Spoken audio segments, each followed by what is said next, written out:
In today's tutorial you're going to learn the garden flower shawl just like so. This is an amazing pattern and let's get started right now.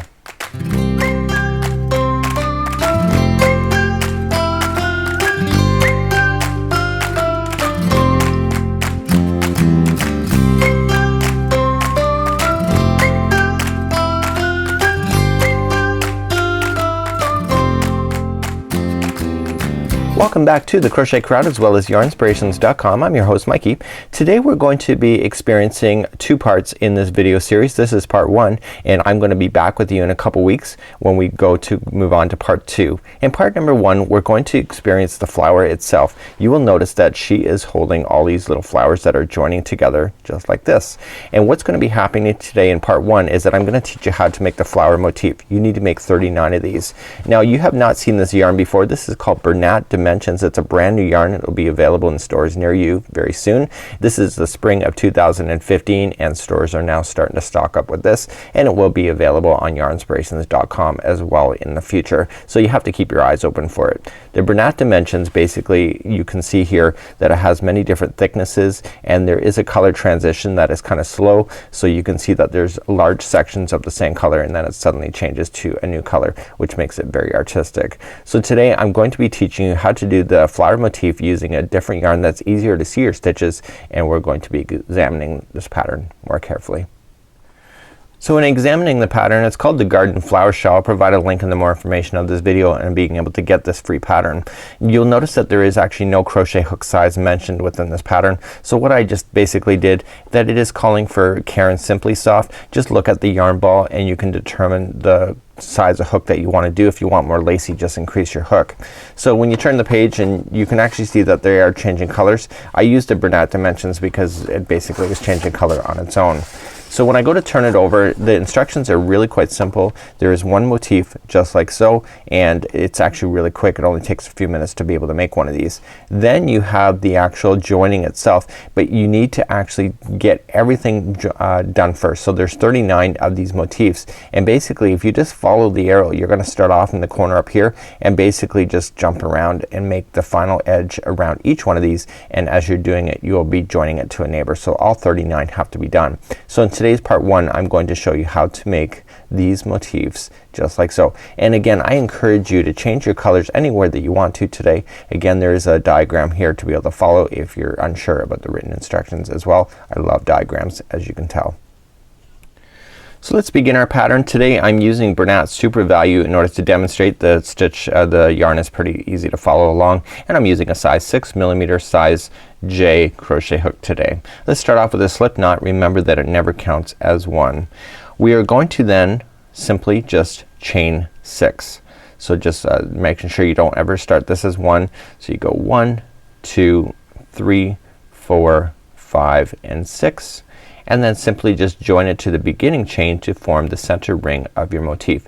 Now you'll want to make sure that the chain is actually relatively loose. You don't want any really tight stitches here because you have to jam 24 single crochets all into the center, and those that are experienced with crochet know that that's a big deal. So let's begin the next part. Let's begin round number one. We're simply just going to chain 1 and then just single crochet inside the center ring for 24 times. So we're just gonna start off and just single crochet. So 1, 2, 3, 4, 5, 6, 7, 8, 9 and 10, 11 and 12. Now we have to get a total of 24, but I've gone all the way around. So because you're going around the ring, you could just simply just yank on it and just slide all these stitches down. Okay, it's gonna make it nice and tight in the center. So we were finishing on 12. So we got 13, 14, 15, 16 and 17, and I'm gonna slide it again. So that was 17, and then 18, 19, 20, 21, slide again, 22, 23 and 24. So I'm using a different size crochet hook versus what I did with the Bernat dimensions, and basically I just followed the yarn ball as far as the information that is provided in order to get the same size crochet hook as well. So let's begin to do the next process. In order to finish this off, we have 24 in here. We're just gonna join it to the beginning for a slip stitch to finalize off round number 1. So let's move on to round number 2.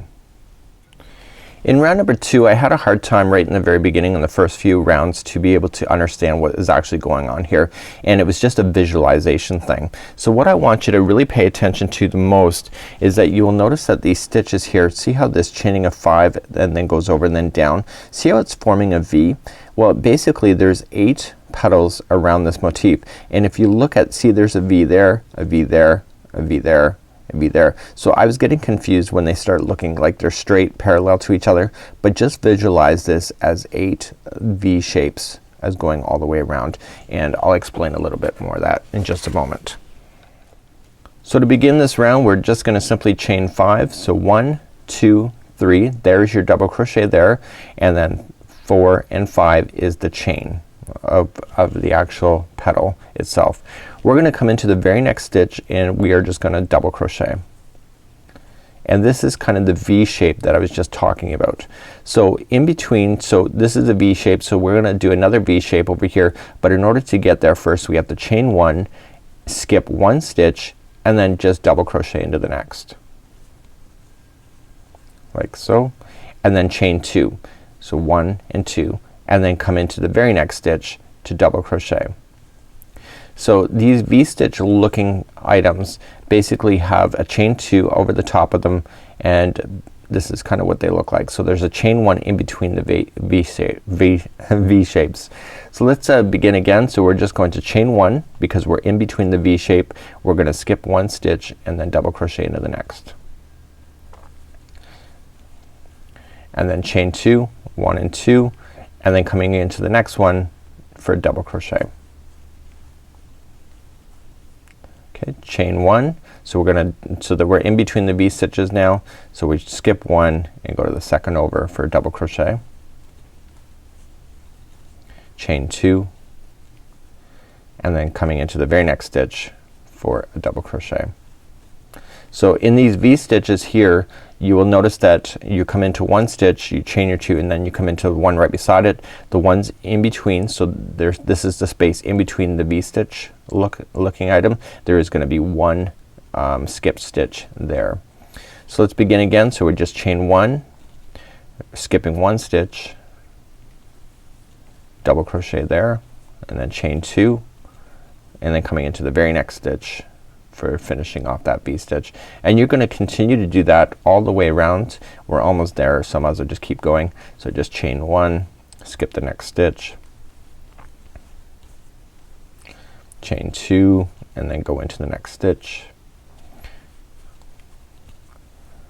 chain 1, skip the next stitch,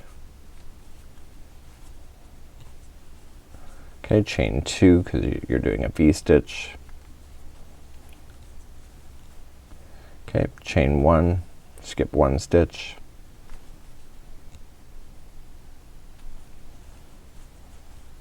okay, chain 2, and then come into the next stitch, and I'm almost all the way around. I can almost see it here.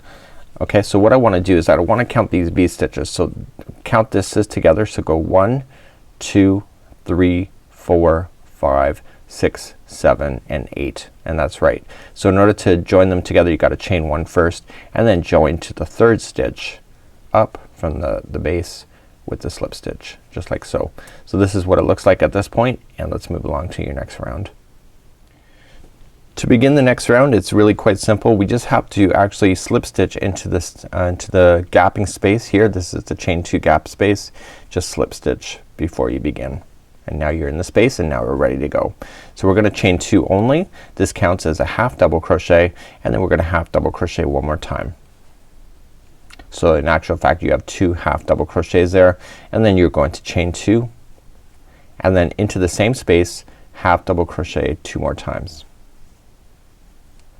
So you're creating the flower petals the starting of them at least. So this is the next V-stitch here. You can see how they're kind of really close together. You can see that there's a space here. So in this space between the V-stitches you're just going to do one single crochet and then begin again the repeat pattern. So this is in the V-stitch, so you're gonna put 2 half double crochets, chain 2 and 2 half double crochets all within the same space. Okay, so the next space here is just in between the 2 V's, just one single crochet, and then coming into the next space, what is it, half double crochet for 2 times, chain 2 and then half double crochet 2 times. So you want to continue that same pattern going all the way around, so I'll leave that to you, and when we come back we'll experience the 4th round, which is the final round of finishing off these motifs before you actually start joining them together, which will be part 2. I'm coming up all the way back around, and remember I still have to do my single crochet into the final space there before just joining it to the top of the chain 2 that we started with. And so you should be able to count 8 different kind of petals. So you got 1, 2, 3, 4, 5, 6, 7 and 8. So if you have any more than 8 something is wrong, any less than 8 something is wrong again. So let's begin the final round. Again, another very easy round coming up. So the first thing we need to do in round number 4 is that we need to slip stitch ourselves to the chain 2 space over here. So we just have to go along the top of the stitches and just slip stitch ourselves over to that space like that. So now I'm in that space and ready to go. So we're going to begin by chaining 3, which counts as a double crochet, and we want to double crochet 3 or 2 more times into the same space. Okay, so there will be a total of 3 double crochets because that chaining of 3 counts as one of them, and then we're just going to simply chain 1 and then 3 double crochets back into the same space. So this is making the flower petal even more bigger. So basically the flower petal consists of 3 double crochets, chain 1, 3 double crochets. So the most trickiest part is right here in between. So this is, see how this is the space coming up? Well, here is the single crochet. So what you want to just do is that you want to come in this side of it. It's in the gapping space of this side of the single crochet for a single crochet, and come into the other side of the single crochet for another single crochet. So basically you've got a single crochet sitting on this side of the space and this one sitting on this side, and then we immediately start the petals again. So the petals are 3 double crochet, and I'll show you that space area one more time. Okay, so we've got 3 double crochet, chain 1 and 3 double crochet.